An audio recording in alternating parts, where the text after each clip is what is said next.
Among Lincoln's unconstitutional acts were launching an invasion without the consent of Congress, blockading southern ports before formally declaring war, unilaterally suspending the writ of habeas corpus, arresting and imprisoning thousands of northern citizens without a warrant, censoring telegraph communications, forcing citizens to accept as legal money pieces of printed paper unbacked by silver or gold, confiscating private property, including firearms, effectively gutting the 9th and 10th Amendments, robbing, raping, and burning the homes of undefended Southern civilians, not just men and women, but as Sherman would freely admit in his memoirs, children as well.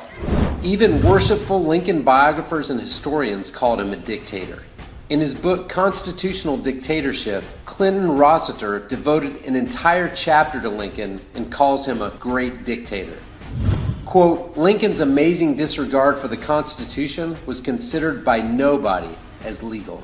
Abraham Lincoln, named the great emancipator and champion of the Constitution by government school textbooks, was more concerned with exercising federal control over sovereign states than he was in freeing the Negro from the shackles of slavery. He himself made this clear in no uncertain terms. On March 4th, 1861, Lincoln clarified his position on slavery in his first inaugural address on the east portico of the Capitol building.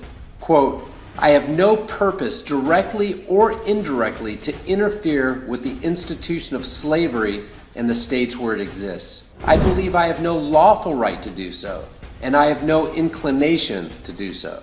While America's children continue to be brainwashed into believing that Lincoln was the savior of the black man, the congressman from Illinois tells a different tale in his fourth debate with Stephen Douglas at Charleston, Illinois on September 18, 1858. Quote, I will say then that I am not, nor ever have been in favor of bringing about in any way the social and political equality of the white and black races. I am not now, nor ever have been in favor of making voters or jurors of Negroes, nor of qualifying them to hold office, nor to intermarry with white people. And I will say in addition to this that there is a physical difference between the white and black races, which I believe will forever forbid the two races living together on terms of social and political equality. And inasmuch as they cannot so live, while they do remain together, there must be the position of superior and inferior. And I, as much as any other man, am in favor of having the superior position assigned to the white race. The long list of Lincoln's recorded remarks, which would readily and fervently be condemned as racist hate speech today, includes his views on the expansion of slavery. Lincoln wrote, quote, there is a natural disgust in the minds of nearly all white people to the idea of indiscriminate amalgamation, that is, mixture of the white and black races. A separation of the races is the only perfect preventative of amalgamation. But as an immediate separation is impossible, the next best thing is to keep them apart where they're not already together. If white and black people never get together in Kansas, they will never mix blood in Kansas. On equality, Lincoln said, quote, I have no purpose to introduce political and social equality between the white and black races. There's physical difference between the two, which, in my opinion, will probably forever forbid their living together upon the footing of perfect equality, and inasmuch as it becomes a necessity that there must be a difference, I, as well as Judge Douglas, am in favor of the race to which I belong having the superior position. End quote. On interracial marriage, Lincoln said, our Republican system was meant for a homogeneous people. As long as blacks continue to live with the whites, they constitute a threat to the national life. Family life may also collapse, and the increase of mixed breed bastards may someday challenge the supremacy of the white man. End quote. Ironically, rather than freeing slaves, Lincoln, through the Enrollment Act, which conscripted men between the ages of 20 and 45 to be, quote, liable to perform military duty in the service of the United States, created a slave class to be used as enforcers of the federal will. Though many erroneously believe that the Civil War was fought primarily over the issue of slavery, that notion is undermined by the well-publicized letter written to the New York Tribune's editor Horace Greeley on August 22, 1862, during the heart of the actual battle. In it, Lincoln himself reveals his real reason for initiating the conflict when he wrote, quote, "If I could save the Union without freeing any slave, I would do it.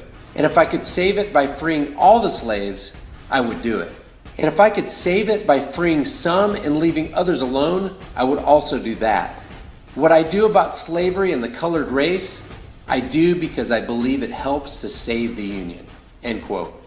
His focus was and had always been on saving or strengthening the Union and therefore the power of the federal government, not on extending a hand to lift the black man from the plight of his slavery.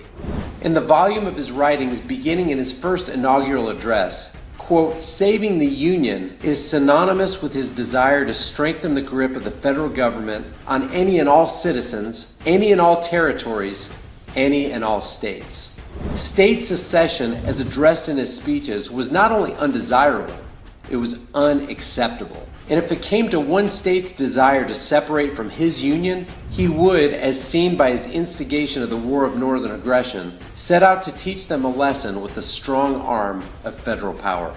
No state, he said, upon its own mere motion can lawfully get out of the Union. Resolves and ordinances to that effect are legally void, end quote. And as if prophesying the events he would provoke just 1 month later by fortifying Fort Sumter, which was situated on the sovereign soil of Confederate-controlled South Carolina, Lincoln declared that, quote, "Acts of violence within any state or states against the authority of the United States are insurrectionary or revolutionary," end quote.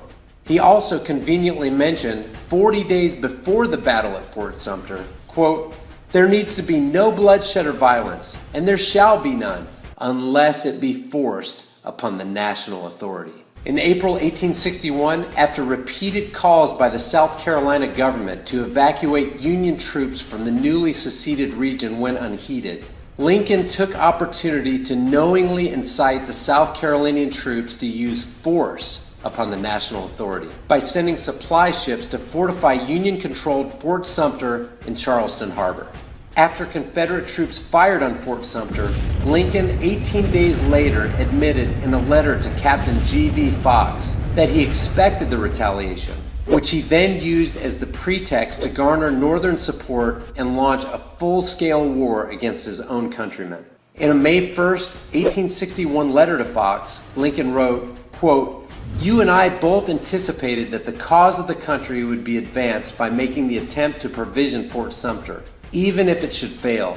And it is no small consolation now to feel that our anticipation is justified by the result. That result is what we now know as the Civil War. No one was killed or wounded in the 36-hour battle at Fort Sumter, and the War of Northern Aggression had begun." The Lincoln myth today serves the purpose of the regime, both Democrat and Republican. It serves the purpose of the regime in which power is completely centralized, in which decentralization of power is viewed as suspect. People who promote a centralized authority claim that those who object to it must want to bring slavery back if they favor states having sovereign power. It is Lincoln who inaugurates this version of the United States, a version that is completely at odds with liberty. Those who want to exercise unchecked power over the American public continue to foster these myths. Years before the war, Lincoln sternly threatened, quote, "The Union in any event will not be dissolved. We don't want to dissolve it, and if you attempt it, we won't let you. With the purse and sword, the Army and Navy and Treasury in our hands and at our command, you could not do it," end quote. For Lincoln, contrary to popular history, government was a federal proposition that would be imposed with tyrannical fervor upon those who did not want it. And apparently, it mattered not how many souls had to die to accomplish his objective.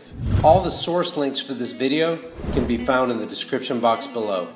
If you'd like to see more videos like this, please subscribe to this channel, One Truth for Life, right here on YouTube. For updates and additional content, follow us on Facebook at facebook.com/OneTruthForLife and on Twitter at One Truth for Life.